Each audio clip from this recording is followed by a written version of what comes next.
For a long time, Silicon Valley seemed to do everything it could to stay away from Washington. Mm-hmm. Now, all of a sudden, you look at the inauguration, and there's Zuckerberg and Bezos, Cook all sitting up front. You've got Elon Musk, you've got David Sachs, you have all these 20-year-olds running around with Big Doge. balls. I keep hearing stories about serious venture capital types who are interviewing for top jobs at Treasury and Commerce. Right.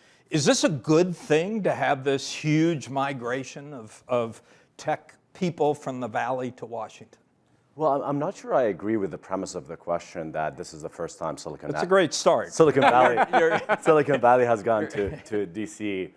Actually, let's take something that happened pretty early on in the new administration, which is the deregulation of AI.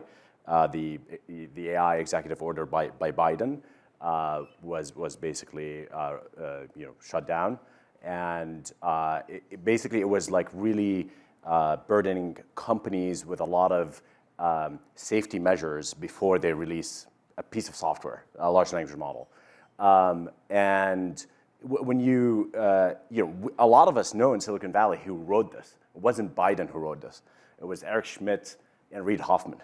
And so it's sort of like the Silicon Valley influence was there even in the Biden administration, but it wasn't explicit. It was sort of like more of a shadow influence. And then you go back to the Obama administration, and I worked at Facebook at the time, and there was this rotating door between the Obama administration and the tech industry. I will say though, this time is different insofar it is it is more explicit. They're taking bigger roles in government, but I think it's largely a good thing, and I can. A good thing. Yeah. Now, Aaron, you supported Kamala Harris.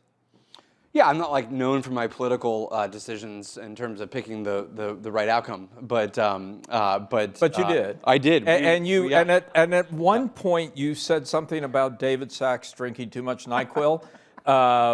So you're on a different side of this. But what do you think about what's happening now? I don't think any of us knew before the election that the outcome would be what it is. This incredible. Yeah, it's been an interesting journey. I mean, I came out of the womb as a Democrat, so you came out of the womb. Yes, as a Democrat. yeah. So how does that work? I don't know. You'd have to ask my semi-hippie parents, but basically, I've grown up a Democrat. I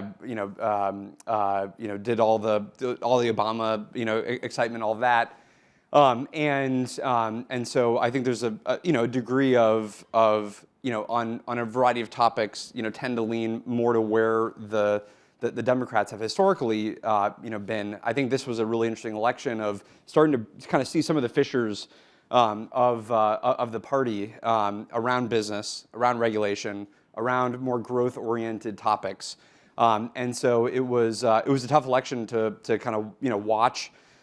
Because I think the Democrats failed on a number of dimensions on being a party that could represent where the future of the country needed to go, and so my interest in this election in particular was hey, maybe if we get enough good ideas surrounding the Democrat Party, that could hopefully on the margin veer policy or some decisions in a positive, productive direction. But again, kind of they lost the election, so that didn't end up mattering. But now, as I kind of look at this new administration, I'm pretty excited about the amount of tech. You are? Yeah, 100%. And why? I mean, what are you seeing now that you didn't see then? Well, I would still sort of posit a slightly different point. I was really trying to make sure that the Democrat, anybody I would talk to on the Democrat side had very strong ideas that are actually very similar to the ones that this new administration is driving. Again, wasn't particularly listened to on a number of these topics, but pro-growth, less regulation, driving more of an abundance kind of oriented mindset, less regulation on AI, more kind of a tech-oriented mindset. But that doesn't mean that I'm not then extremely excited if that gets implemented by a different kind of party or administration. So I think a lot of the people that we have entering the government are going to be great sort of stewards for the future of the kind of growth orientation that has come out of tech. to Amjad's point about AI is just one of these many examples of areas where we have sort of gotten to a point of overregulation, which is going to completely harm our ability to grow in the future, and especially in a race with China, India. Okay, Yeah. so I'm trying to get a little disagreement going Yeah. here to, create some excitement before Yeah. the end of the evening. You guys are sounding like you're very much on the same page. Well, I mean, the question for Aaron is that, you said they're not representing this like excitement for the future. I would say it is much more sinister than that. Like what was happening with AI regulation is like an active effort to centralize and make it so that there's 3 or 4 companies that are controlling AI. Make it so that startups are not actually. Do you think that's right, Aaron? Do you think that? I mean, I don't want to spend too much time on the past here. Yeah, no. Well, it probably won't be the past still because be back. these are going to keep bouncing up at least as it relates to AI regulation. I am I totally take that point, but and I lean very much more to the side of let 1,000 flowers bloom in AI. If you just go back 2 years, I'll eventually kind of get to maybe the sympathetic view. If you go back 2 years, there's this whole pause AI movement, and it was pause AI for 6 months. Let's get our arms around this. Obviously one massive inherent flaw was like there's no like central body of people that you could just get together and then everybody's going to agree that like now we have safety figured out. This has been a multi-decade problem that nobody can agree on. So like pause for 6 months till what? Obviously that would never work. China, et cetera, would not adhere to the pause. So all you do is then fall behind relative to other countries. And also it was just so early in the technology that if you were to kind of quote unquote pause at this point, we would be probably at, we'd be in the later stages of the GPT-3 era of these models. And just think about, the, I don't know, N million or tens of, or hundreds of millions of students all around the world that now can be instantly educated by AI. Think about the healthcare outcomes that now are much better because of AI, being able to, automatically generate software. So that pause AI would have stopped that. So I was very much against that. I'm very pro open source AI. I think that unfortunately we have not been able to convene a reasonable discussion about the different interests and the views in any kind of real kind of collective way. I think there are fair arguments on one side about the risks of AI. I think I have friends that are deep in that space, and I appreciate hearing all their views. I don't agree with them from a policy standpoint, but I like that it's a conversation. Now, but to Amjad's point also, you don't want those to be sort of behind the scenes, lobbying-driven decisions that impact the entire industry. And I think that was obviously a big outcome of this election. So let me go back to the question that Ben asked at the outset of this. How did we get to a point where Silicon Valley became so polarized? I mean, we've seen the nation going in this direction for a long time, but what happened in Silicon Valley, and what are the effects? I mean, does it make it hard to run a firm? Do you have people on both sides of the great divide? Well, if you look back over the last sort of 10, 15 years in Silicon Valley, it became this sort of one party state. It was Democrat. It was like all on the left. All the culture was like more left-wing oriented. The way it represented in terms of moderating these big social networks, you would like ban any sort of right of center ideas on Twitter, and all of this came out in the Twitter files. On Facebook, you would ban the sitting president of the United States, and so there was overreach in all aspects of Silicon Valley. Like running a startup in like 2017, 18, like peak woke is sort of like you feel like you're a drug dealer or doing something wrong because employees are sort of constantly think of you as this sort of like evil capitalist, and so they go into these companies with like an agenda. It was like, oh, we're going to be activists, and we're gonna sort of make sure technology companies, whatever, are some idealistic utopian. I don't want to spend a lot of time on the past here, but do you buy that description of the last 10 years? I think that there's, I probably have a slightly more nuanced view of how much the over-rotation impacted, the internals of these companies, but I wasn't at Facebook, so I don't know how that showed up in daily censorship decisions or whatnot. But I think that there's a lot of truth to to the Valley did, every iteration of new college grads and kind of as the ecosystem evolved, did veer more and more to the left and then in some cases extreme left. And I think there's obviously a moderate middle ground that a corporation should try and land in. There's going to be a lot of different views from employees on a variety of topics. I think it's totally appropriate for a company to not weigh in on every single thing that's happening in the outside world. Do you think this has been a helpful correction? I think you need a little bit of a reset every now and then to figure out and recalibrate where things should land in terms of how you run these organizations. It's been an amazing correction. Like honestly, like the levels of productivity that we're reaching now has been unheard of. Because partly because people are able to hire the most competent people, the AI being, sort of not only wrong, illegal. The Supreme Court kind of ruled on that, and the new Trump executive orders are making it very clear that. So you're okay with the percentage of women at most? You just tech hire the companies? most competent person. Well, but wait, there are tons of studies that show that's not the way the world works. There's tons of studies that shows that DEI just failed and like didn't work. I'm not defending DEI. Yeah. I'm saying, there's been a big push towards, for instance, blind interviewing, things like that. Sure, yeah, all that's because great. They show people Yeah. naturally tend to hire people like themselves. Yeah, you can do everything you want, but at the end of the day, you have 2, 3, 5 people in the interview process, and you can source them whatever way you like. If you want to like make sure diversity is there, at the end of the day, you pick the most competent person for the job. Abolishing DEI a good thing for the Valley? I'm probably going to keep answering in almost the same way. I think there was an over-rotation on certain dimensions. I think that the idea, if you go back to at least before the extreme kind of maybe progressive implementation, the original idea of in some groups was like, how do we have more fair hiring practices? How do we expand the reach of the tech industry? It's an industry where if you kind of know about it, you come here, you can get a job. If you don't,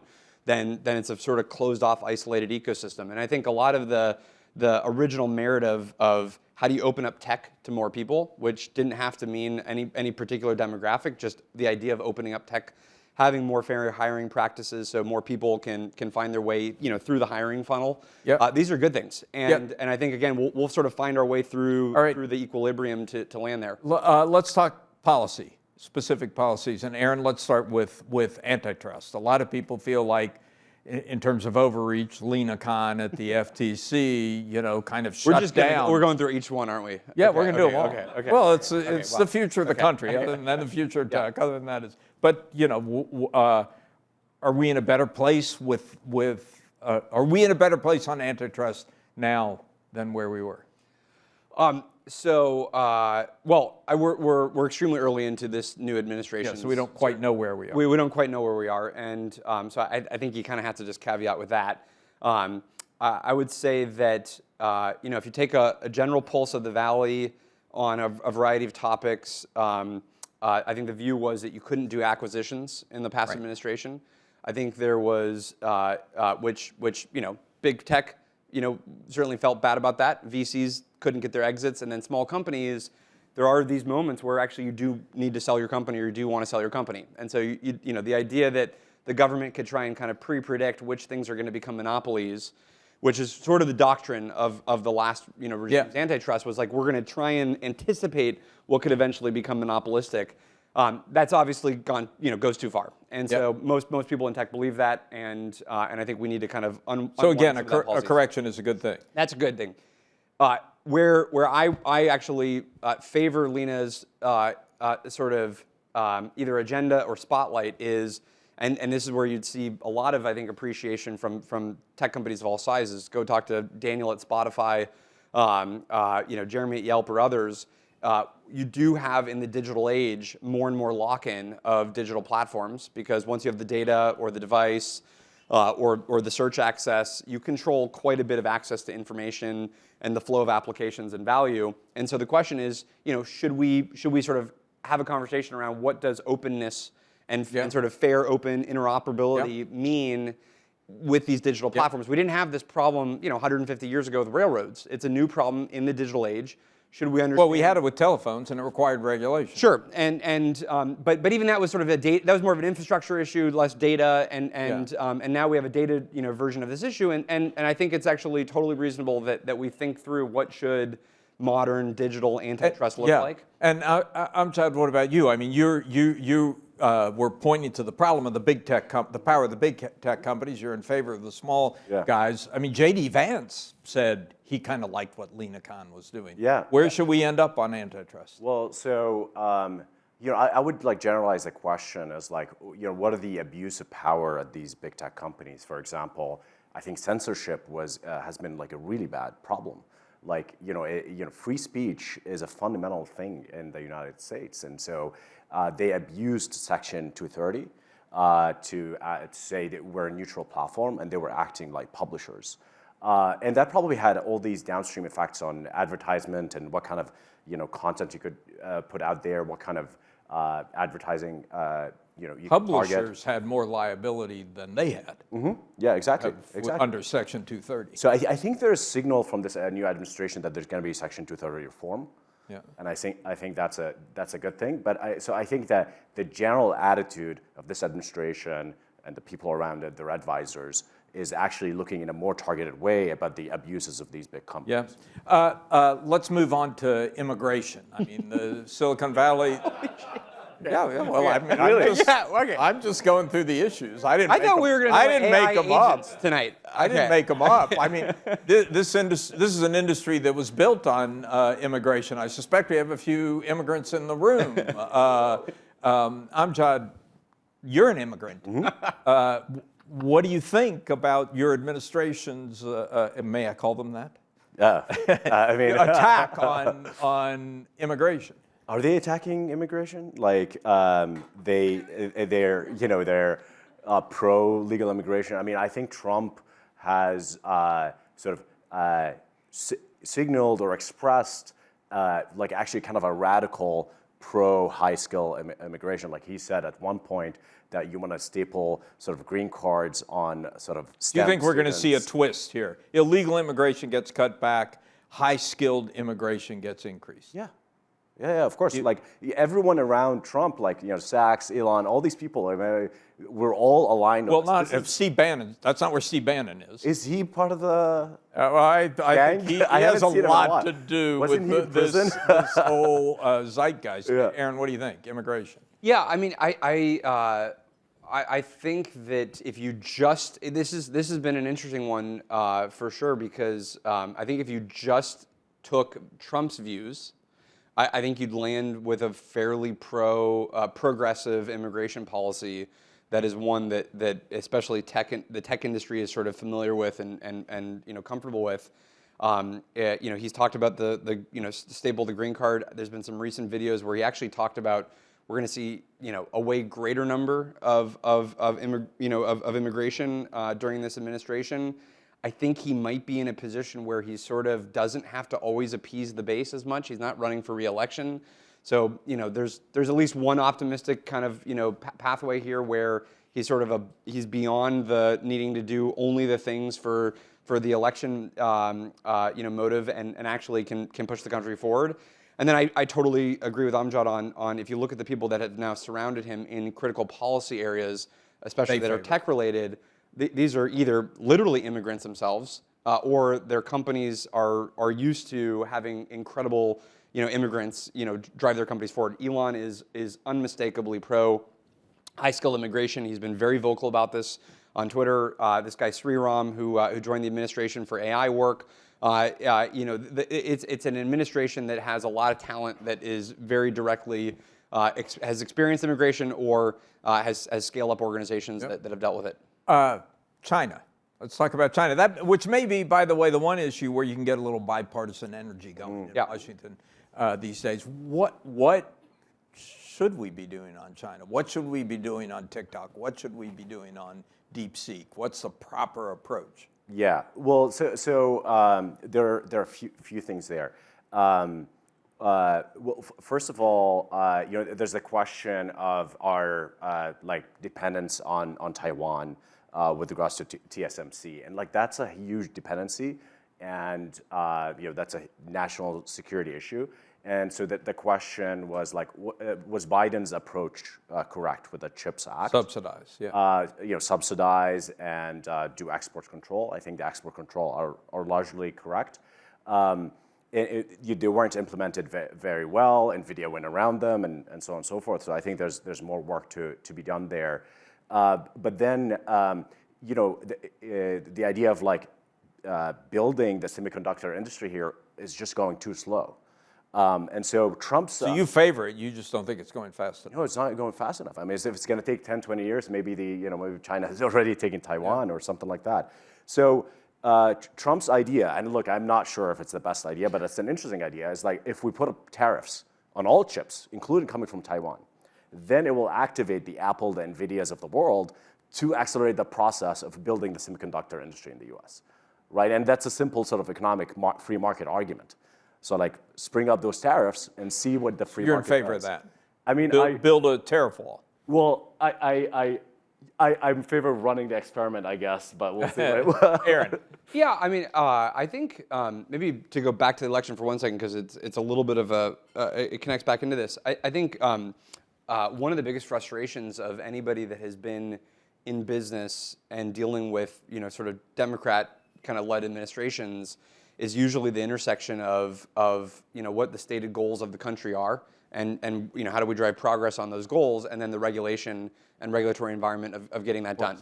And the CHIPS Act is, I generally think it's positive because at least it puts a massive spotlight on the country, on advanced semiconductor, go to work in the country.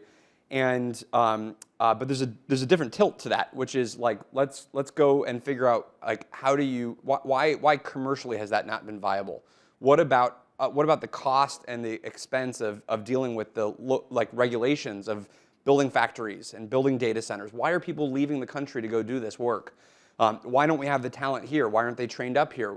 How do we actually figure out how you stimulate the building and the development of that without just having to sort of throw money, U.S. More money. Than just subsidies. More than just subsidies. Education. It's yeah. So I think it's time for a different approach. The tariff is one kind of tool in that tool belt. But if you just actually expand out to other major topics, why don't we lead in drones? Why don't we lead in solar production? Why don't we lead in new forms of energy? So do we do tariffs? Have a tariff policy? No, we need to deregulate these things. We need to make it easier for businesses to get started and to get funded and to be able to scale in all of these sectors. And you feel more optimistic about that today than you might have before the election? Well, again, this is sort of my angle on why I was willing to kind of support on the Democrat side, was this idea of why don't we drive an acceleration angle on a number of kind of critical policy areas. Who knows if that would have actually worked or been implemented. But I only care about the success of America vis-a-vis politics. And so we have a new administration, and I'm very hopeful and optimistic that we can get a lot of this done. Yeah, energy is a very important topic as well. With regards to AI, right? Like the game in AI. I mean, people misinterpreted DeepSeek as like, oh, you're gonna spend $5 million and get a state-of-the-art sort of model, and that is not true. It's probably true that the final training run was $5 million, but it probably took in hundreds of millions of dollars to run the experiments to produce DeepSeek, and so the game going forward will continue to be scale and compute. And so, Sam Altman, went up the second day of the administration, says we're going to build a $500 billion, dollar sort of data center. Massive. That's massive. How much energy? Like, do we Where's even that have? gonna come from? Do we even have energy? It'll come from Greenland. So Greenland, probably geothermal. Questions or comments from all of you have been thinking about this? Yes, sir.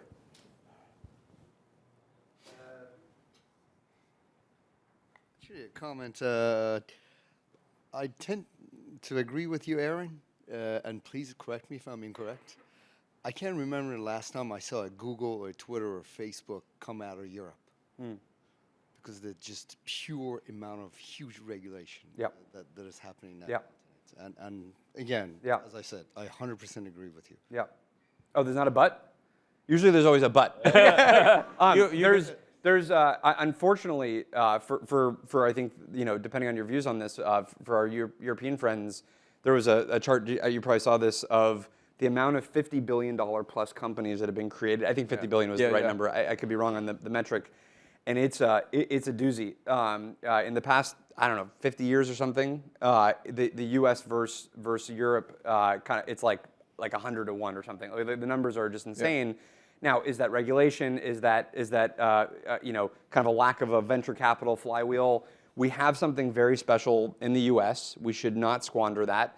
And on both sides, this is my worry about the extreme right would be that you kill the golden goose on immigration, and the thing I worry about on the extreme left is you kill the golden goose, which is the capital flywheel.